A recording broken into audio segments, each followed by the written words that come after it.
All right, we'll get started a little after 6. We want to go ahead and be respectful of everybody's time. Goal for tonight, really, scope of this meeting is to see the plan, let you guys hear from Mike. It's one thing for us for the board to spend a lot of time and send out this information to the club, but we really want you to hear from Mike's point of view, from his perspective as the architect. And so we appreciate Mike being here, and we'll have separate town hall to kind of talk business side and finances. The goal tonight is to see the plan, see the vision for the course, and see what Mike's put together for us. So please ask questions. That's helpful. If you have other questions, we've got multiple board members here tonight. They'll be kind of hanging around after too. So please come up, ask questions. That's the goal. We want you to see this information, see the vision for the course, and we appreciate you taking time to be here. So I'm gonna turn it over to Mike. Real quick, if you want to follow along, there are booklets on each table that are going to track what Mike's doing. Well, thanks, Will. I appreciate it. Thanks, Annandale, for having me. Special opportunity to work with you guys, and I really appreciate it. So a little bit about me. Am I staying close enough, bro? You're good. You're good. A little bit about me. Family was not really, we're in golf, but we're not in golf. My mom and dad played the game since college years. This is me at 4 years old in the Donald Ross course in Kansas City. I didn't know at the time that that's what I wanted to do. It took me a few years after this photo was taken to figure it out. But I was fortunate enough to have a mom and dad that understood, hey, golf's a pretty cool game. And my stature didn't lend itself to playing in the NFL or anything. So we had to pick something else, different sports. So growing up, we got introduced to the game in Oklahoma. We fell in love with the game, like I think we all here have. We started playing on a par 3 golf course, county run. We were lucky if there was grass in the greens by the end of the summer, and just really enjoyed the game. From that, we started playing in high school. We were actually able to win a couple state championships. Both my brother and I went off to college and played in college. He just took it another level and ended up on the tour. And I decided that he couldn't make a living without me, so I decided to go do this. While I was in school, sophomore year, it's time to kind of figure out what you want to do with the rest of your life. And so I honestly didn't know golf architecture was a thing. My dad knew somebody who knew Bob Cupp. He suggested I write a letter to Mr. Cupp. I did. He wrote me back a 3-page letter as to how to get into golf course design. His tutelage was to get a degree with something computer drafting skills and go out and build a golf course for 18 months to 2 years to learn how they're built from the ground up, which is pretty forward thinking considering in 1988, 1989, computer drafting was still very much in its infancy. So I got a degree in industrial engineering and design, minors in horticulture and graphic arts, and then I went out and actually built golf courses for 8 years. Started off literally as a laborer to my junior and senior years of college.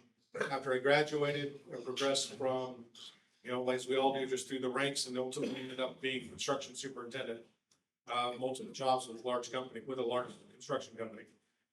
So, really kind of learned again what goes into building a golf course. And it's not, we see the grass, we see the greens and the sand, and it's all pretty. But what we don't understand sometimes is 85% of it is underground. Drainage, irrigation, grading, soil sciences, understanding geology and geography and all that kind of stuff. So all that's been my career over the last 30 years. And then getting into design, I really kind of started looking, I started kind of creating my own path. I really kind of looked back at the old designers, the Tillinghast, the McKinseys, the Maxwells, the guys that did Pinehurst and Pine Valley and Marion and San Francisco Golf Club and Cypress Point. You think about all those golf courses, and they're all just stunning properties, just like you have here. I mean, rolling hills, you don't have to move a lot of dirt. You let Mother Nature kind of play to your favor, which you guys have the luxury and the enjoyment to have had that. And so that's when I'm looking at golf courses and I'm thinking about designing, or I've been asked to look at golf courses and consider redesigns and things like that. That's the method in my head. I'm looking at where can we put bunkers that affect the slightly better player and doesn't hurt the average player, or what I call the slow swing speed players, right? And so when I'm looking at golf course design and I'm thinking about those kind of things, I'm thinking about, honestly, and I'm not joking, I'm thinking about where is my mom and dad gonna play the golf course? How are they gonna get around? At 80 years old, 83 years old, they love the game. They're still playing to this day. They play 100+ rounds a year. It's very easy to set a golf course up and make it hard for my brother, the PGA Tour player, or the better amateur. It's more challenging to set it up to where my mom and dad can go and enjoy themselves. So I start off literally at the forward tees and work my way backwards, as opposed to starting at the back tees and working my way forwards. So that's kind of a little bit about me. As far as some projects are concerned, one of the projects they did, this was at Dallas Country Club. I don't know if any of you have ever been there or had the opportunity to be there. They built a beautiful clubhouse. It's a very, very, very condensed property. It's in the middle of Highland Park. It sits on 110 acres. So it's very tight, very small. We took out 400 trees. We added 600 yards to the golf course, which was a lot of yardage on 100 acres. And this hole, I'm actually standing looking across the creek. This hole that I'm going to show you didn't exist. That's their old putting green. So there was tees off to the left here. There was a par 3 off to the right where the clubhouse now sits on that par 3 green. And so this became the new 15th green. And so it now looks like this today. Beautiful property again, but kind of looking at that old school, the old designers, right? Very much a pioneer style feel, grass space bunkers, little turtleback greens. Ben Crenshaw paid us a beautiful comment. Wrote us a card after he played it and said, "It's amazing on 6,700 yards. You have to hit every club in your bag." That tells us we did a nice job. So moving forward, one of the other projects, and this is a little more in your neighborhood, and some of you have probably heard of it, or maybe some of you have played it. This is Money Hill down in Medina Springs, Louisiana. So far, we've done greens, greenside bunkers. We have not done the fairway bunkers, and we have not done the tees. That's still a TBD. But it's a part of the process of kind of going through the golf course and looking at master planning and how you can tackle certain projects without having to do the entire golf course at one time. So this was Money Hill before. That's the old 17th green.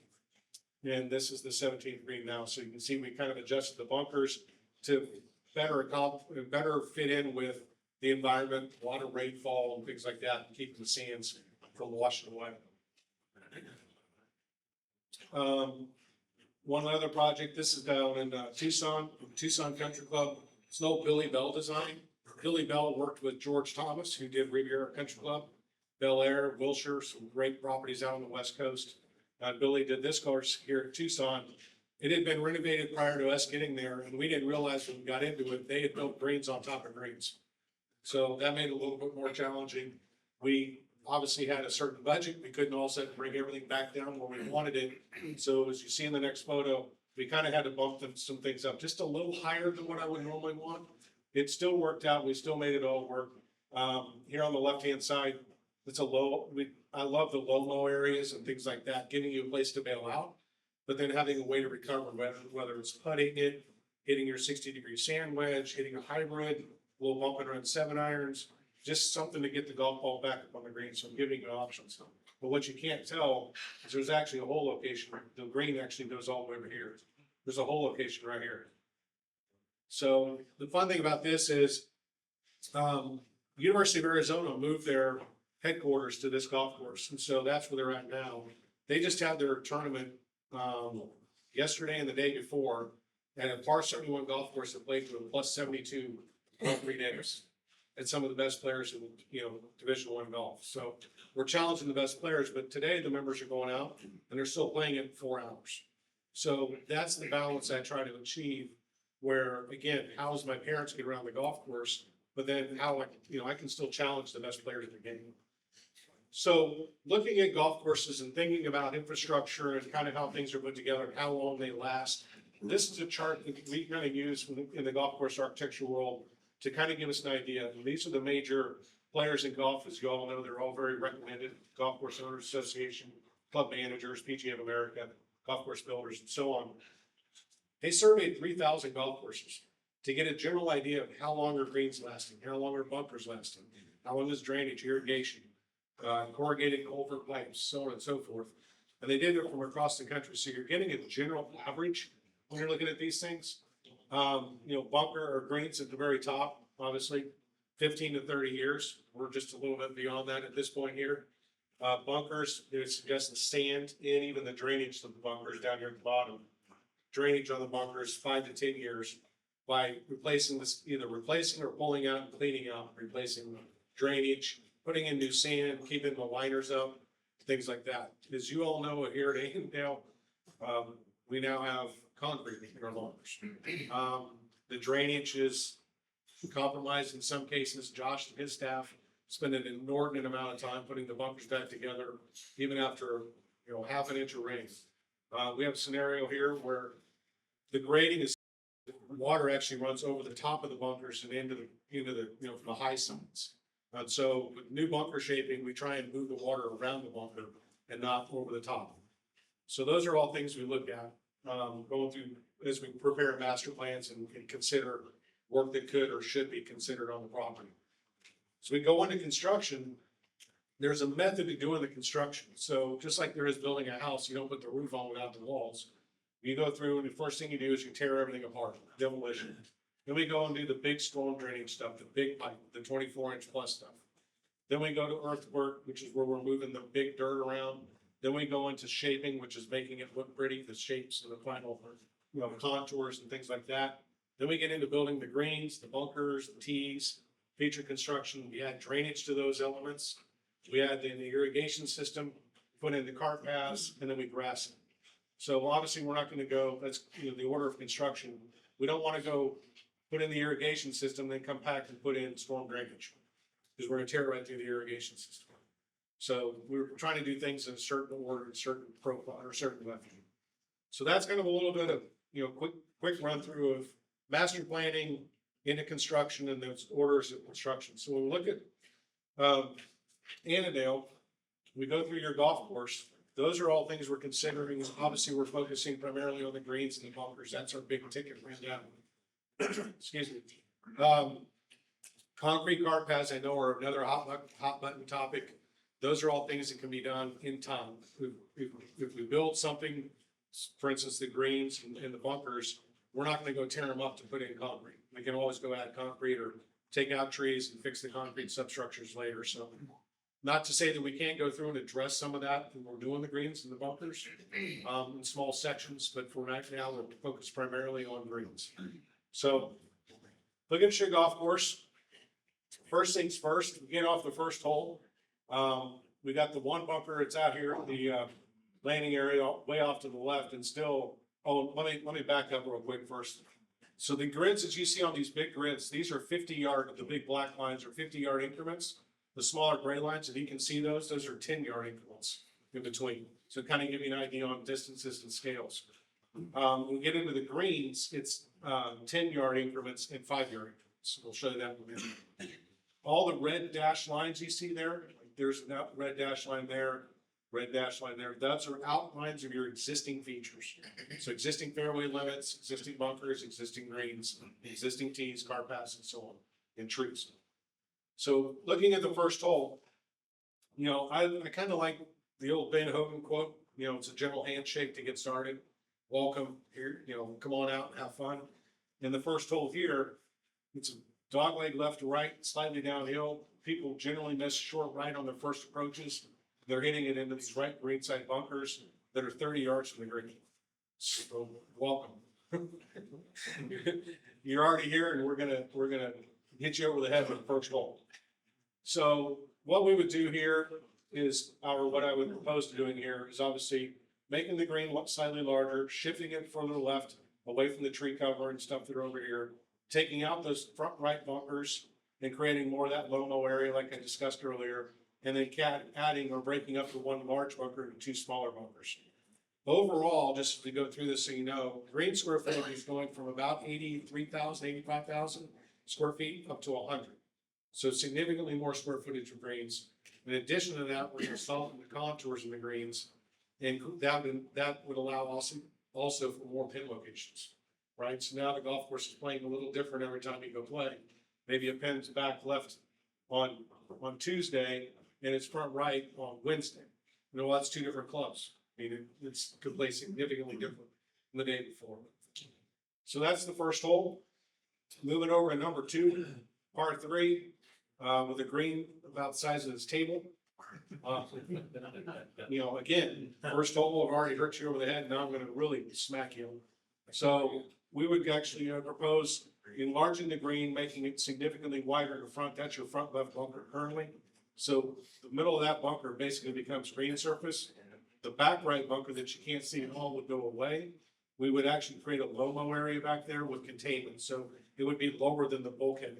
So if a ball rolls off, it's not gonna necessarily roll down into the creek. It could be, if it's really moving, it may end up in the creek. The one, not saying it wouldn't happen, but just creating a way to where that ball gets contained and you can then recover and hit a recovery shot of it. So if you're standing on your tees today and you're looking at the green, at the golf hole, this is what you have. Obviously, you understand we've got a very, very small target. It would be more like that, so significantly larger.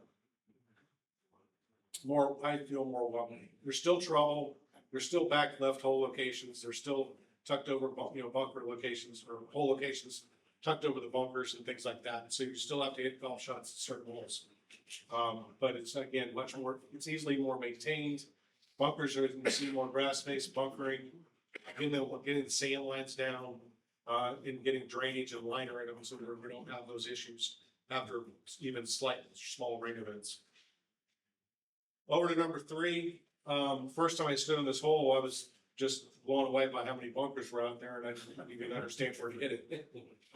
So I would actually propose getting rid of the bunker here that's way right. That's, I mean, I think as you move forward on the tees, you almost don't even see it. Reducing the 3 bunkers in the middle to 2, reducing the 2 bunkers on the left to 1, and then moving this bunker that's 350 yards off the back tee that's just floating out there down into a meaningful position to where the stronger players are trying to fly it over this corner. They now have something to think about. It's not just blowing over the bunkers. Moving up to the green, the bunker that's front right or front left, sorry, would get reduced in size and create what I call a 4 bunker. See a little bit of it there. And 4 bunkers are bunkers, kind of an old strategic thing that those historic designers did, where it looks like it's right next to the green, but in essence, it's 3 yards, 5 yards, 10 yards off in front of the green. So it's kind of a deception thing. So as you move forward, there's the bunker that's a 4 bunker. The bunker on the left stays, the bunker on the right stays, just reduced in size. The green would get adjusted to kind of create a little bit more accommodating shot. The back left hole locations would still run off to a low area. So you still have that to consider. Standing out on the tee, this is your view, and you can see the bunkers way off here to the right. And then the one that's way up there at 350, barely see it. Will look more like that. So now we have options. All right, we can hit it down here. We can hit it back over here and bail out. If I stand right, I'm off of in the grass. That's fine. I can still hit a recovery shot, get down the fairway, and get down the golf hole. Moving up to the approach, this is your current, just above the left fairway bunker, the center line bunkers, they're right here. There's your existing approach. Obviously, the back right bunker will look more like that. So still in, it's not changing dramatically. We're not turning the 3rd hole into the 16th hole or anything like that. On the 4, I've always felt, multiple times I went around and honestly, the first time I went around and got to 4 and then I got to 7 and I thought I took a wrong turn. It was the same golf hole. So with the big cross bunkers, back up, the big cross bunker there in the fairway, I want to raise that and push it down the fairway so that when you can get in it, you can get something out of it, like a 7-iron or something to advance the ball a little further down the fairway than just a sand wedge, out and leave you 250 in. All my fairway bunkers, or even the greenside bunkers for that matter, I prefer them to be very shallow on the front entries. And when I say very, I mean you may step down at 3 or 4 inches to get into them. So the maintenance guys can get in and out. And you can get in and out as well, much easier. I also would like to bring the fairway lines closer to the bunkers. Because the last time I checked, they're called fairway bunkers, not rough bunkers. So those are things that I think give us more room to play the game, but now the bunkers mean even more, right? We can float with it a little bit more. And then moving up to the green would just adjust the green and take away one of the bunkers. Here's the green here. This green, I would actually want to shift up to the right. I feel like it's hanging on that edge. And if you just barely miss that bunker left, you're in the gentleman's yard or that home right there left of the carpet. So, let's try to stay under their kitchen. Let's keep it on the golf course. And I could do that or help you out by pushing that green up to the right. So if we're standing out in the fairway today, this is your look. Again, you missed this bunker barely, and I think you're down here. It would look more like that. So pushing it up to the right. The other thing we would do, back up one more real quick here, is you notice the big swale that collects all the balls right now, that kind of a lower middle area, that would go away. There would still be a false edge here, something to think about and make sure you get it up onto the green. You can always bail right and still be on the green, and it's relatively benign. But then the back low location, that would raise probably 6 to 8 inches as a transition just to create that back right hole location. So contouring in general, there'll still be contours. They're not going to be flat greens, but they're going to be much more manageable. And again, easier to put pins, tuck locations, and back in corners and things like that. Over to number 5, not a huge change here. Again, it's a fun golf hole. I want to look at the tees, and it's something we really haven't done a lot of yet. We did look at it here. Again, you're playing from the forward tees, and you're getting a good drive, and then a good 3-wood, and then another good 3-wood to lay up, and then you're going over the lake. I want to get you far enough starting off to where if you get a good drive and a decent second, you might have the opportunity to get over the lake on your third and get to the green.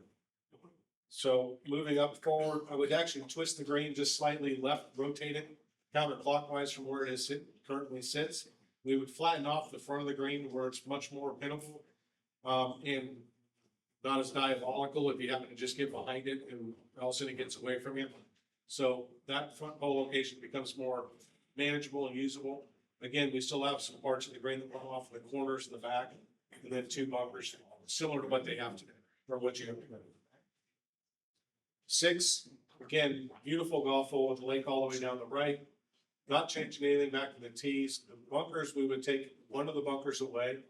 And then as we get up to the green, I would actually want to pull the green away from the bulkheading a little bit back here and give you a roll off to where it may stay short of the water if you go onto this back right hole location. Again, another forward bunker out of that big bunker and a smaller bunker, a hot bunker almost, trying to protect this right-hand side. And then the bunker on the left would go away completely, and that becomes a little shoulder roll-off area into a elbow area. So the green would predominantly come towards the line of play, except for this back right half. If you should bail out left, now you're chipping back downhill. So again, just something to think about as you're playing the golf hole. Over to 7, as I mentioned, it felt like it looked like 4 with the bunkering and the staggering amount of bunkers and how big they were. I would actually turn these 2 into 1, eliminate the one that's way off to the right, just reshape and realign the ones farther up the fairway and 300-yard mark, and then add in a small pop bunker just underneath the short tee on the left-hand side. Just again, if you're playing those left-hand tees over here, I don't want you to just have a free wheel. You got to have kind of a frame of where we want you to go down the golf hole. Moving up to everybody's favorite green on the golf course. I know everybody loves this green. So I was really tempted to keep it because of that, but I decided to go ahead and change it. We're going to get rid of the right-hand green side bunker, keep the left green side bunker. The green right now, the pitch is away from me and everything kind of runs off this way, but we flip it and it would come back. So it'd be a little bit more receptive to shots coming in as a par 5. And the green would get just slightly larger than where it is currently. We're doing 3,300 square feet, which is the same size as about Pebble Beach's greens.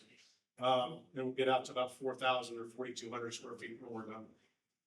Standing on the tees today, as I mentioned, a very large deep bunker there. We'll look more like that. So again, still something to think about. It's very similar to what's there today, but it's more recoverable and it's something that you can advance the golf hole down the hole. Up to 8. So we call these lion's mouth. It's the kind of greens we call these things. We kind of envision a big lion, he's chomping down on the snack right there. One of the things we're going to do here is 2 things. We're going to raise the green and more importantly, raise the bunkers above the water line so that they drain. So that's kind of the 2 critical things. We're going to make the front center bunker much smaller. And if you can envision right now, the back left corner of that back bunker becomes green. So the green gets much further around in front. So the players that are playing up the left, trying to avoid carrying it over this angle, they have at least a green they can access and get to. Push the green back a little bit, just on the front edge, lose some of that square footage. But then add in some fairway area to where, again, if you're going this way, you can land and not be in a bunker, you can be on the fairway. It's a hard enough golf hole. We don't need to make it any more challenging. Today, obviously, we see an enormous bunker there. How you get to that whole location, I don't know. Heck of a golf shot, I'm sure. And then, what's that? And then you notice again over here, as I mentioned, there's no green. I mean, it's you either hit it here or hit it here. So we would change that up, it would look a little more like that. So now we got a way to get into the green here and a way to get into the green here. Rolling back real quick, let me go back to the green. One of the things I will do is we'll have like a spine kind of bisecting this two halves of the golf hole, but we'll shape that in such a way to where if you are over here, you'd be able to putt it to the whole location over here. May not get directly at it, but you can putt up over that contour. We don't need to have anybody pretending that they're Gary Woodland, the US Open. So, on a 9, again, good golf hole, doesn't need a whole lot of help.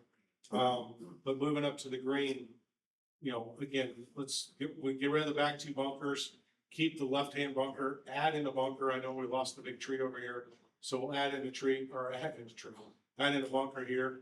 And then just some interesting contouring, again, with the green, where this is kind of a little bit of an upper level. You could have the front left hole location just up on a little plateau, just enough to make you go, I got a heck of a golf shot to get to that point.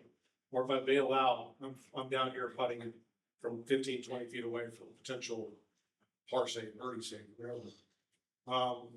One of the things that I always bring up, obviously we lost the big tree a number of years ago, right? Everybody kind of remembers the big tree.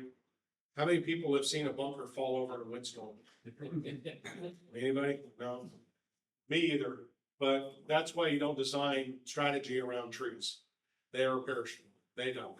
The bunker's maybe not always the best condition, but it's usually always there. So I try not to design around trees for that reason. On to 10, again, we get it into if you happen to pull it left, you get into this left fairway bunker off the tee, you're left with 50, 100, 150, 200 yards to the middle of the green. That's a golf shot. Well, I don't care who you are. You're hitting it out of the bunker from 200 to get to that green. Well done. You must be playing on Sundays for money. So we're able to eliminate that, expand the fairway width a little bit here, address this bunker and some of the drainage issues challenges we got just short of that bunker. Make this bunker and pull it down off the hill, just make it a little bit smaller from where it is. And then the green would stay very similar to kind of what's there today. Just a little bit larger. Bunker stays the same again, just smaller. So today, there's your bunker. That's the 200 plus yards to the green. Look more like that. So it looks, this is kind of one of the cool things, right? Visually, this looked very, very close. But you gotta remember, that's 50 yards past that bunker. So there's more room up there than it looks like. On to 11. Holy smokes. The big bunker in the fairway goes away. We turn it into some, a nest of bunkers here on the right. We've got one bunker again out at that big boy landing area, 300 yards off the back tees. You can't read these numbers. I'll read them for you. It's 275 cover from the black tees, 220 or from the tournament tees, 220 from the champions, 175 from the member, 138 from the forward, and 88 from the short tees. So again, you can get over them if you want to challenge that line, or you've got now room to get it up the golf hole and play it down the middle of the golf hole. Moving up, the left fairway bunker, the left fairway, lower left fairway would go away and just become rough. The left bunker that's at the end of that fairway becomes just smaller. The far left bunker goes away completely. And then moving up in the green, we're gonna have a 4 bunker made out of that big bunker. So you can see again that one, but if you think back on number 3, it was about eight yards or so off in front of the green. This is more closer to 20 yards. So for those going for it, you need to hit a heck of a golf shot. But the cool thing is if you can land just over this bunker, you might be able to trundle up into the front of that green. So for your friends that come over from 463 and playing the big tournaments, that pin that's sitting right here will look like it's right behind this bunker. And you all know it's not. So that's kind of the fun part of having your own club, right? Green, I would push the green back here in the corner just a little bit, but then we have a fall off here on the left-hand side going down to a collection area. Little raised area on the right-hand side, and you got your fun pin positions back up there behind the bunkers. So staying on the tee today, and for those like myself that would probably have to hit it all the way over here, we would do that.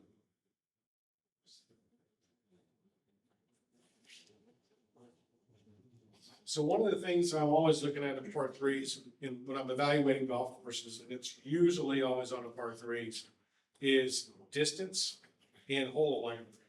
In par 3s, there's always a tendency to have par 3s all play the same distance, right? 180, 150, 160, some now at 220, 230, ridiculously long. But the other thing is the shape. If you look at 12 and 15, they're virtually the same golf hole. Both left to right, both bunkers right. Just hit it up here and have it feed back onto the green. Before the back tee was added on 15 at 205, they both played identical yardages. 181, 156, 150, 108, 4 tees a little longer there at 140, and then 93 yards both for the short tees. It's virtually the same golf hole. So as we get into this, we'll remember back to this. When we get up to 15, I'll show you something I've done that I think will help break up that monotony of left to right, left to right, left to right. Looking at number 12, has anybody here played North Berwick, Scotland? One person? You guys need to put a trip together to Scotland. There was only one person last night too. So, two. Number 28. What's that? You playing? When are you guys going? We're gonna go, we'll take a group in 2028. There. So at North Berwick, there's a famous hole. It's the 15th hole. It's called a Redan, right? And a Redan is a green that's pitched high right, low back left, and there's a big bunker on the left. You know, at North Berwick, you're standing behind a dune and you're hitting over 2 pop bunkers that are staring at you, and you really can't see the front edge of the green. So it's really dramatic golf hole. What I would propose here on number 12 is to create the Redan, but it's reversed. So we'd be high left, low back right, right here. The front third of this green actually comes towards the tees, and the back right goes away. So there's your existing back bunker. And the green actually covers that. So that's how much green extension we would get on this hole. When you're standing on the tee, there's a phenomenal little escarpment over here, a little scrape that is great, but it's so far right and kind of disconnected from everything, doesn't even really feel like it's part of the golf hole. So I would want to, by pushing the green back, that brings some of that into play. But if you can imagine, your back edge of your green is about in line with that tree. There's your back bunker. This is what it could look like. So now I got a hole location all the way back here, and the green goes all the way back here. So again, you want to challenge the back hole locations to hit great golf shots. It's available all day long. If you were like my dad, my mom, how do they get it to that hole location? If they're playing with my brother and I, we're flying 7 irons back there. They can hit it to the front left corner, not have a forced carry, and have the contour take the ball back to the green, go back to the hole locations. So those are things I'm trying to do with contouring. I didn't mention that earlier, to where there's a couple different ways to get into hole locations and corners. It's not just fly everything over bunkers. You'll be able to work the ball on the ground and be able to get the ball back into that quadrant, that area, and give yourself opportunities to make putts and play with that potentially slightly stronger player who's flying it over bunkers and things like that and stopping the ball. Moving up to 13, as you guys know, you have this really cool grass called Pampas grass. And if you're from Disneyland in 1985, it's great. but I am not a fan of it on golf courses at all. And I would propose we take all of it out, none of it. So to that end, on 13, where we've got the lovely pampas grass field, that comes away. We expand the fairway down into that point. But to challenge the better players off the tee, we're putting what I call a coffin bunker in. The coffin bunker is basically that, if you imagine a coffin, narrow, long, deep. We're not gonna get crazy deep with it. It's only 100 yards from the green. Honestly, just a bunker that's a foot and a half deep is plenty deep enough. So it gives that person that's gonna try and play more aggressively a pause of, you know what, I got something to think about down here. As I back up and I come up to the fairway, again, well off the tee, but something to think about, just a bunker to kind of help frame where the golf ball turns. And then moving forward, I push the green back. Your back bunker that's there now, that becomes the center of the new green. The green goes even beyond that. So that's how much the green would get pushed back. The left fairway or left green side bunker comes, it's still there, just gets moved over. And the big bunker that's there now would actually stay there. And you're kind of starting to sense a theme here. I like 4 bunkers. I just think that's a really cool, element to golf courses. I think they look very intimidating, but when you start playing it a number of times, you realize I got room over. And if I come up just short, I'm not in a bunker anymore. I'm still on grass. So as I stand back on the tee on 13, there's all of our dear friends down there hanging out. Would be more like that. So there's your coffin bunker, and there's kind of the framing bunker. Right? Moving up the golf hole, this is what we see today. Would look more like that.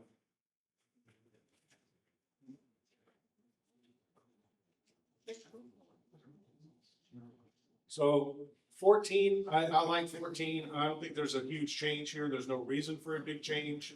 Green gets just slightly larger than where it is today, and the bunker on the right gets significantly smaller than what it is today. And then, of course, we would adjust contours and things like that. Work on the drainage on this left-hand side. There's a lot of drainage, slow drainage over here.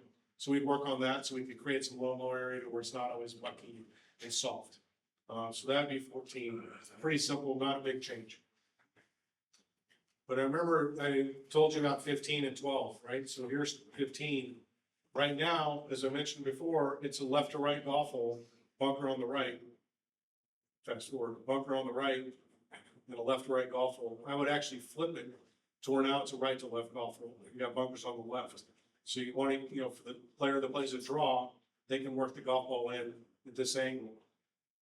I think when we look at the Photoshop, I'll show you as well. The landform and everything is just falling that direction, right? So it ties in well with that. Your current green, it comes down, bumps up, then ties back in. It doesn't fit with the landform. So we try and make it fit more with that ridge line coming down off the hillside behind 16 tees. So it comes down like this. There's kind of a dead area in here. Would look more like that.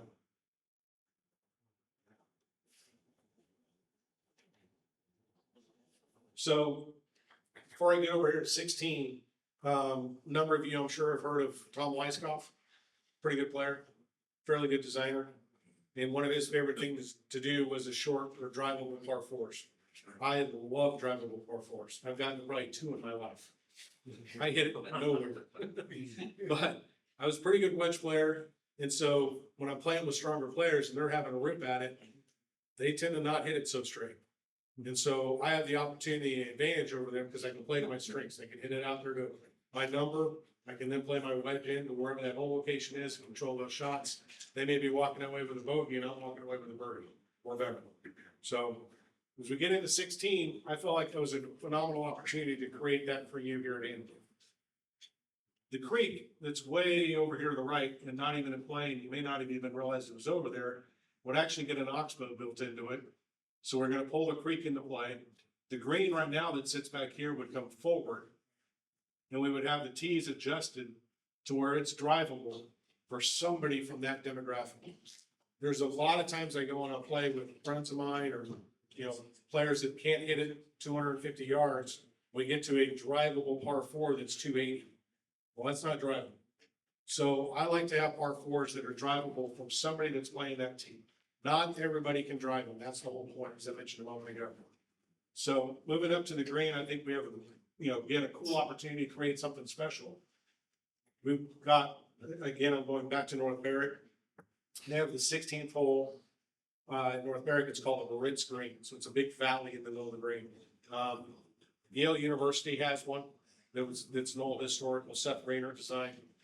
It's a 4.5 foot, 5 foot drop in the middle of the green. This would not be that. This is probably 6 or 8 inches, right? And it's wide enough to where you could still put a hole location down in that valley, but you've also got the back right hole location and the front right hole locations that peel off and go down towards that creek. It's now on the right, it wasn't there. So as you're standing on your tees today, more of our good friends would look more like that. So just time to make a decision. If you're down 2 in the club championship, here's a chance. You might walk away with bogey, you might walk away with birdie. 17, not a massive change on 17. Moving up to the green, the only thing I would do here is I'd push the green, get a little bit deeper. It gives us more opportunity to create some more contour and some fun things. I call these creases. So it's like kind of strong little knife edge or thumbprint in the green that will funnel shots away.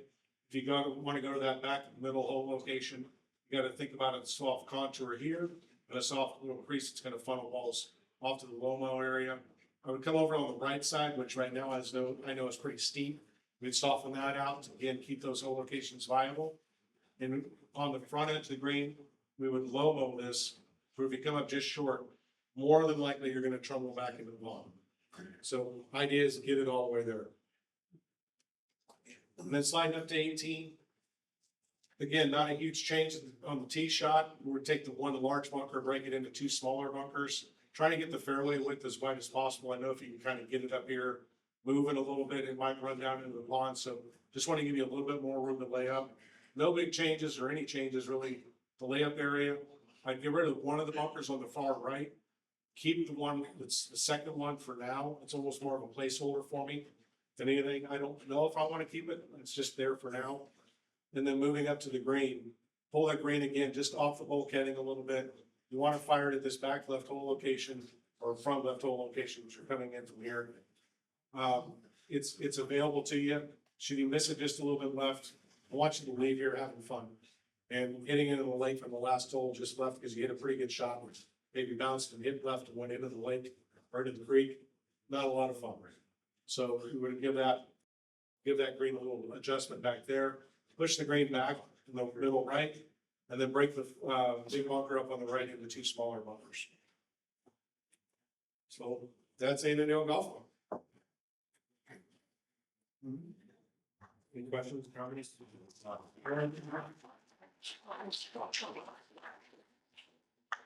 So any questions, I'm happy to answer any questions you guys may have. Mike, was there any thought about doing anything with our existing putting greens? Yes. And taking some of that Yeah. out? What are our existing putting greens? So I didn't touch on that. I should have when we hit the first hole. It would be.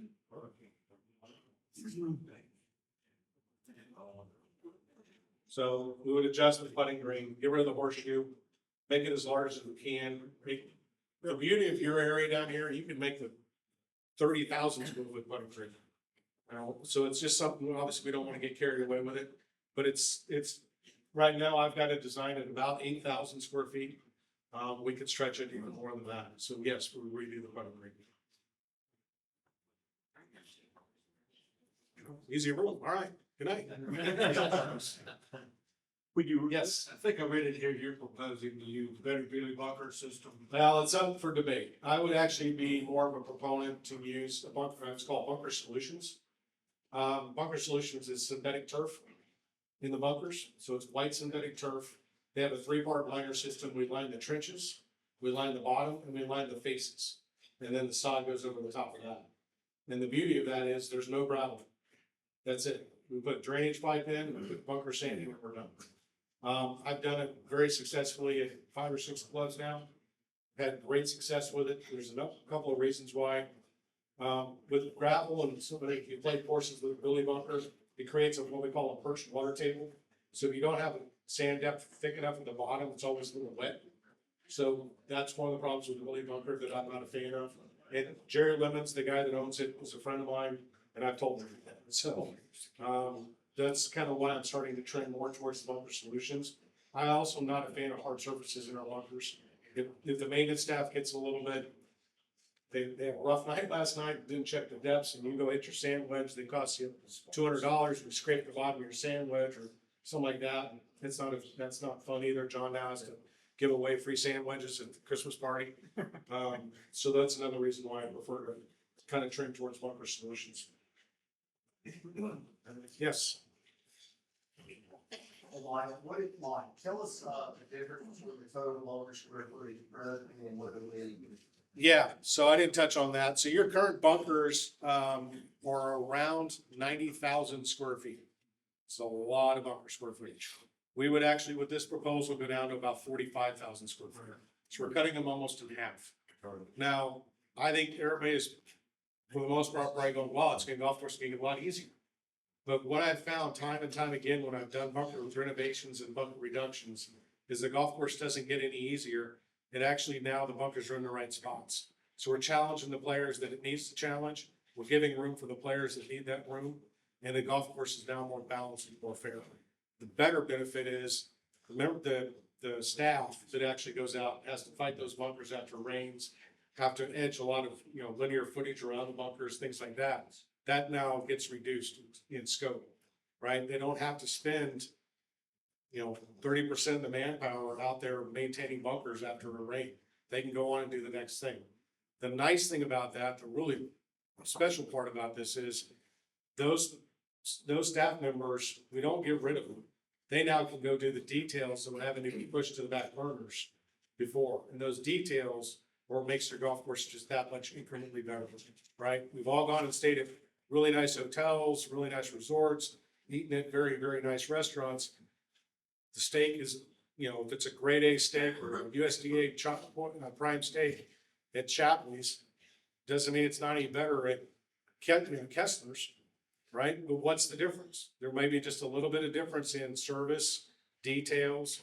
Those are things that make that one just a little bit better than the next. And I like them both, so it doesn't matter which one's which. But those are the things that we all notice that make that experience just that much more special. And that's what gets to happen by saving labor and manpower on things that we shouldn't be spending so much time on to begin with. The Yes. short game area, do you propose any changes to it? I mean, are you gonna put it back like it, exactly like it is, or are you gonna change some of it? Right now, the short game area stays just like it is. We would resurface it, the new grass, and we rebuild the bunkers to match the bunkers on the golf course. One of the other things we were doing, we will be doing, is we're gonna be putting in different bunker sands. So you can go and practice out of those different bunker sands and give us your feedback. What do you prefer? I know what I like, but you're the ones that will be here day in and day out. What do you prefer? And so we'll take that information and use it as good counsel to figure out, this is the best choice for Annandale. So for now, the greens down there, they're all staying exactly the same. We might get them just a little bit bigger, and I might soften some of the contour just a little bit. But that's kind of where we're at on the range tee. The range tee, the main tee would get bigger on the front right corner. We're gonna try and get that out to just over an acre, 45,000 square feet. And then the Denny tee gets also larger. So we have a little more tee square footage to kind of move everybody around to get that turf grass a little bit more time to recover. So, play money here, did you do this, the ancient bunkers in Money Field? No, we did a different product in there. It's called, it was basically, it's a black rubber, crumb rubber that they put, it's a mat. Drains really well, holds sand up on faces. Jason's had a lot of good success with it. If you look at the existing bunkers we haven't done anything to, they're destroyed after rains. And I call them after big rains all the time. How are the new bunkers? They're great. We have no problems. So it's a good product. The company that made it actually went out of business. It's now just come back online. Some of the new investors bought it, but I'm still not convinced that that's really the best product for now. Yeah, I was hoping you would say solution. It's not played. You played bunkers. You played Bunker Solutions. No, I played Money Field. Oh. Like this, it's been redone. Yep. From down there, but yeah, I mean, bunkers are, they're functional. Yeah. Yeah, well, My question we got last night was about the change from champions to two equals. Can you kind of talk to the membership about the differences in the maintenance requirement? yeah, so back when, these hybrids came out, the Mini Verde, the Champion, things like that, everybody kind of thought they were the newest, latest and greatest. We were all sold, that's the newest, latest and greatest. Less maintenance, less water, more disease resistant, so on and so forth. Well, what we found out is that they segregate much quicker than Tip Eagle did, than Tip Eagle's a 40-plus-year-old grass. They are not easier to maintain. They're almost as hard as bent grass. In some scenarios, they are as hard as bent grass. There's a lot of fungicide applications that need to be made. There's a lot of top dressing, which is done to keep them really good. Every week, a light top dressing is put on the grass. So you're going in and you're playing your golf course, and Tuesday, Wednesday, Thursday, there's still those little puffs of sand when you hit the ball. And then by Friday, Saturday, Sunday, they're in really good shape. But it has to be done every single week. Tiff Eagle, we're now talking about having to do that every other week. So you don't have that. It's more drought resistant. It's more disease resistant. And it's just the grass that, I think there's, put it this way, there's way more golf courses taking champions out and Mini Verde out and putting Tiff Eagle in than there are putting champion in the ground right now. Yes. Thank you for coming. You mentioned you like a sand, particular sand. Can you expand on that, the differences and what you like? Well, so obviously, I think we all kind of like white sand, right? It's very pretty to look at. I do too. If we could find it, I'd prefer to have more of a natural looking sand, like a light tan, or even I've seen kind of a yellowy sand. To me, they look antiqued. So I think it looks cleaner, it looks more authentic than stark white Augusta National. The sands I prefer, again, I'm a little bit better player maybe, but I prefer firm sand at the top quarter inch or so is kind of pliable, right, and soft, where I can get the club through the golf ball, because I can create speed and control my trajectories, my speeds, and get the ball to release or get it to spin or do what I kind of want it to do. Not every time, but that's kind of the benefit of that. What tends to happen though, like if I take my dad and put him in the same bunker, obviously he doesn't have the swing speed I have. He has a little harder time getting this club to really get through there and bounce the way it should. So it tends to get in, hit the ground, and reflect up into the ball. It tends to extend it a little further than what he's hoping for it to go. So if we can find a sand that's maybe the top half an inch is friable, or 3/8 of an inch is friable, and soft and kind of powdery, and then you can go ahead and hit those wider flanged sand wedges. Then that slower swing speed player has a little bit easier time getting the ball out of the bunker and controlling his off shots. So that's kind of where I would lean towards. There's, even with firmer sands, we can go in sand pro and keep the golf course or keep the sand dried out, and that would create that same shot for that firmer sand on the softer. Yes. We used to have a PGA Tour event here. Yep. Your proposed changes, would they help or hurt us from a future PGA Tour I event? think it would help. I mean, you could put a tour event back out there right now.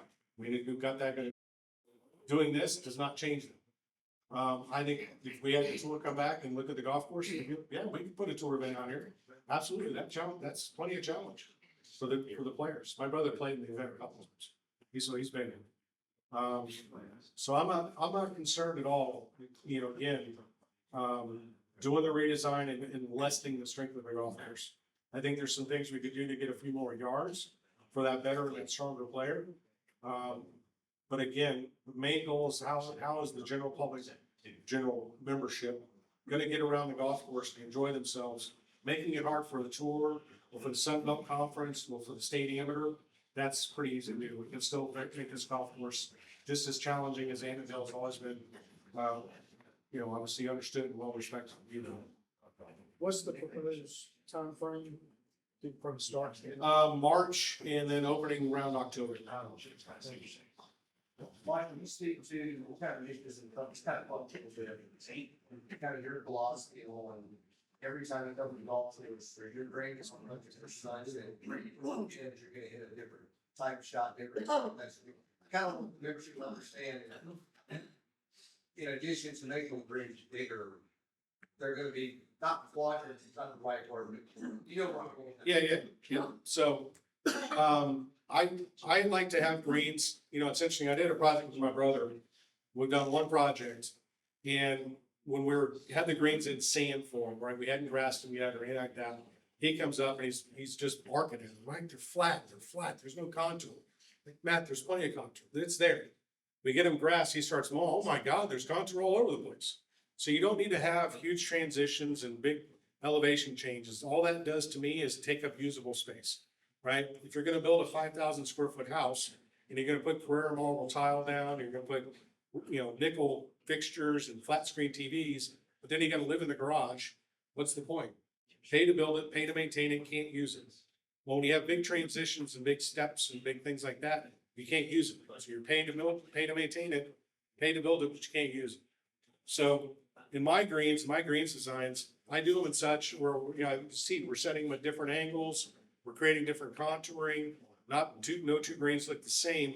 And the idea is, I want you to come out to the golf course, when you're playing 150, 200 rounds a year at one spot, I want you to come out and not just drive down the middle of the fairway, having get a good tee shot, and automatically grab your 7-iron, because you know that's what you've always hit. Yeah. Right? You get to the par threes, and you don't even look at where the whole location is, you just know that from my tee, it's a 6-iron. I don't want you to do that. I want you to come up there every time you come play the golf course going, where's the whole location today? Oh, it's a 7-iron. Oh, maybe it's an 8-iron. Maybe it's a 6-iron. You know, so it's different every single time you play the golf course. And so by setting the greens up, getting them slightly larger, softening some of the contours, now, like I mentioned earlier on some of these holes, I mean, let's take the hole number 1 right here. This first hole, you put a pin all the way back here in the back corner, which maybe today is not usable. Now all of a sudden, you got a hole location right there. Well, that's 12 yards from the center point. So now from 150, it's playing 162. Do I want to hit it 162? Maybe. Or maybe you're better off hitting it 150 and having it release back there. So those are all things now you have to think about. Pin in the middle, 150, pin in the front, minus 12. Right? So now you're 138. And also you're going, oh, that's an 8-iron. But if I come up just a hair short, I'm fine. I'm not in the bunker. I can putt it, I can chip it, I can hit whatever. So it's different every single time you come play the golf course. And then obviously we have Mother Nature, wind maybe into the wind, maybe downwind, things like that, right? So those are kind of things where I want you to come play the golf course, and I want it to be different every day, as much as possible. Yes? Relative to your design, what do you recommend is the proper speed, over 18. oh, really? 17? No. You know, honestly, I think a really good, I don't care what golf course you're on, I think really good speed for membership greens and things like that is 10.5, maybe trending towards 11. I think we start bumping towards 11.5, 12. It starts getting a little out of control for the general membership.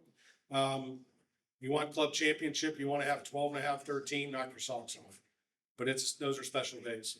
I think when you're having the 463 and things like that, 11.5 is plenty. I mean, that's plenty of green speed. It's kind of funny we're talking about that, because you think back in the day, when the greens are out here today, when they're originally built, greens were rolling 8. Right? I mean, it's nuts how much everything's changed. And if you got a day when the greens were all of a sudden rolling 9.5, 10, we all thought that those things were light, were so good. Now if they're 10, or oh, these are slow. Yeah. You know, so how times have changed. You mentioned tree cover in here. Do you even have a photo from number 4 for some of the hard pit areas? Do you have plans to address some of those? Yes. Trying to make that look better? Yeah, well, make them look better. Not better to grow grass. Yeah, you grow grass, but you just chop the tree down. I didn't see anything about tree removal. Yeah, so that's, you know, we all to do a few select things here and there. Again, budget for now, we're looking focused on greens and greenside bumpers and bumpers in the fairways. Long-term tree management, not just taking trees out and putting trees in, right? So there's a way to do this where we balance everything, we get the trees in the right spots. But to follow up what David's going for, some grasses require more sunlight. Some are more shade tolerant. Yep. Where's the stiff eagle compared to what we have now? Tiff Eagle is very, very similar to what you have now. It just needs sun. You know, shade is not, it's not, Bermuda grass is from. Is it an issue on our greens now? No, I think we have everything kind of cleared out fairly well, right? It used to be, we were much more tree, had much more tree cover. That's been cleared out since they, did the resurface. And I think we're in pretty good shape there. Maybe a select tree here or there. Yes. We need to adjust, like when I push the green lamp on 13, those will be some trees on the right that will have to get removed. Yes. But, you have any general comments about the drainage of the course? We have a steep fairway. Wet. Yeah. So those are long-term things we need to, you know, again, just, if I went and I polled 100 superintendents and I said, what's the one, you could have one thing when you're a golf course, what would it be? Almost every single one of them would say drainage. So drainage is always an ongoing thing. Those are things that Josh, as we're going through the process, we can go and address those things, and Josh and his staff can do that stuff in-house. You had a question? Once the greens are in place, if people accept, how long will it take for a shot to be receptive to? 1 to 2 years. 1 to 2 years. Yep. It's just a fact of life, you know. Right now you go out and you fix a pitch mark and it's very grass heavy and sand. Well, that takes about a year or two to actually develop that material. You can't, there's no fast way of doing it. It's just, you have to let Mother Nature go through the process, cutting it, verifying it, top dressing it, and putting that in, those inputs in to get the grass to do what it needs to do to create that thatch development. Mike, something you shared with the board and the main discussion we had early on was, what does the life of the greens look like today? You kind of gave us this 2 to 3 year time frame, and you maybe talk to the membership of what rise means with the sand and what we've done last time with the greens were resurfaced versus what we're proposing now from a true green complex standpoint. Yeah, so, you know, for those that remember, obviously you had bent grass greens and you had some, you know, more, you know, stronger, more pronounced transitions and slopes and things like that. If you're around when we did, or when you guys did the renovations back then, you stripped off 3 or 4 inches of material, you put in the Bermuda grass, and you soften some of those contours, because Bermuda inherently is, and can get, especially in the winter months, much quicker than bent grasses, right? Because it's just, it goes dormant. So in doing that, you create automatically a layer in a green. A green is built like layers of a cake. So what you have typically is a subsurface, so consider this floor subsurface. We put a French drainage system inside of that floor, so it's pea gravel and perforated pipe. On top of that, you put a 4-inch layer and it mirrors exactly what the contours are doing in the green. Above that, you put 12 inches of greens mix, which is engineered organic sand, or engineered sand with organics in, whether it's rice hulls, peat moss.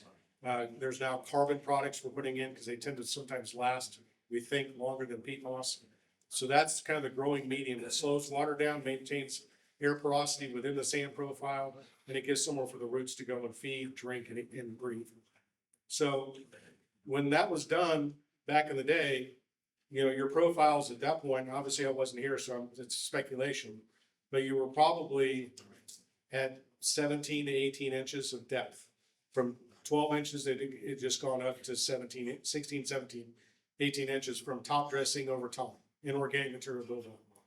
Now, here we are, fast forward another 15 years on, 10 years on, and that 18 inches is now closer to 25 to 28 inches. So your perched water table, the whole point of a green with that gravel layer is to create what's called a perched water table. So there's a real fine lens of water, and it's not an actual pool of water, but it's moisture held within that profile is there so that the roots are hopefully driving down to get the water. In the profile, it's obviously there's a bunch of air porosity, right? There's particles of sand don't all match perfectly. There's always gaps. You want to have that ability for that turf to get down to those roots to get to that, you know, perched water table. When you're at 16, 17, 18 inches, it can still get to the moisture. When you're at 28, 29 inches, it's no longer going to get there. So your roots are now all growing way up here at the very top of that thatch. So when you see Josh and his guys are out chasing, dragging hoses in July and August, and they're syringing greens, and they're hitting them with water. you also have the propensity for disease. So now you've got one battle you're fighting, trying, I was told this earlier today, and I think this is a great topic or a great analogy. They're always playing defense. They're constantly on defense, right? We put too much water out, we create diseases. But if we don't put enough water out, the grass dies. So there's that balance in there. It's a huge management thing. With the new grasses and the new construction, we're going back to that 4 inches, 12 inches. And in doing that, let's look at where your greens are today, 40 plus years on.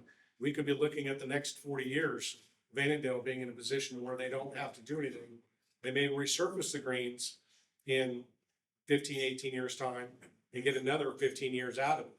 But you're not having to do any big work like what we're talking about. What we're talking about is basically putting a bulldozer in the ground about 60 feet out from the greens and starting over. So we're back down to native soils, getting the shapes and slopes back where we want them, putting in that drainage, that gravel, and that greens mix to now create a brand new profile for the golf course. Do you bring in all your subs that you select? I don't have subs. I bid everything, or we can negotiate depending on what the club bylaws request. I don't employ shapers. I don't employ contractors. I work for you. You just manage your project. I manage the process, right? I want there to be a definitive line. If there's a problem with the contractor, I'm on your team. You qualify the bidders? Oh, yeah. And I've worked with, again, having come up through construction, I've worked with 30 different contractors. They all know who I am. I do a very, you can understand from an engineering degree, a very detailed set of plans. Every project I've done to date's been on time and under budget. Because one, I'm here a lot, and two, I go into the legwork to make sure the plans we're drawing fit and everything manages, or everything works for the contractor. There's no questions, there's no gray areas. I'm not a fan of change orders. We will barter and trade within the project, but the idea is at the end of the day, we come back and this is what I said it would cost, and this is what it cost.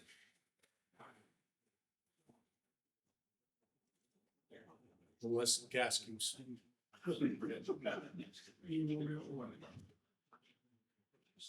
Anybody else? Quick question. Very back in the back room, sorry. That's it. Ditch on 11 stays the same, right? Ditch on 11 stays the same, yes. Actually, you might touch on dredging. Oh, yes, I did not, one thing. Dredging, obviously I know 17's got a little bit of silt in it, just a little bit. And I think the ducks walking in front of 18. We would go in, we do have some money allocated in the budget overall to go in and dredge in front of the bulkheading on 18. Around the intake screen on the lake, which you can't see, but it's underwater. Dredge around that so we get clean water now going back into the irrigation systems. And then over on 17, trying to get some more of that cleaned up. I think it's not going to cure it, but I think taking that waste bunker on 16 out will help us to some degree because now we're not shoveling sands down into obviously into the creek every time it rains. It's not going to fix it completely because obviously we have Mother Nature and another however many miles of stream going through woods and trees, lots and houses coming all the way down the property. We can't fix all of it. So I'm hoping that will help address some of it. Thanks.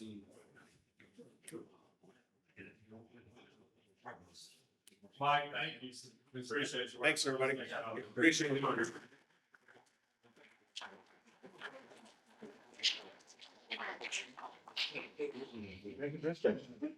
Hang around, ask questions. Got some of the boards here. If you have specifics, we'd love to talk with you. So thank you for being here.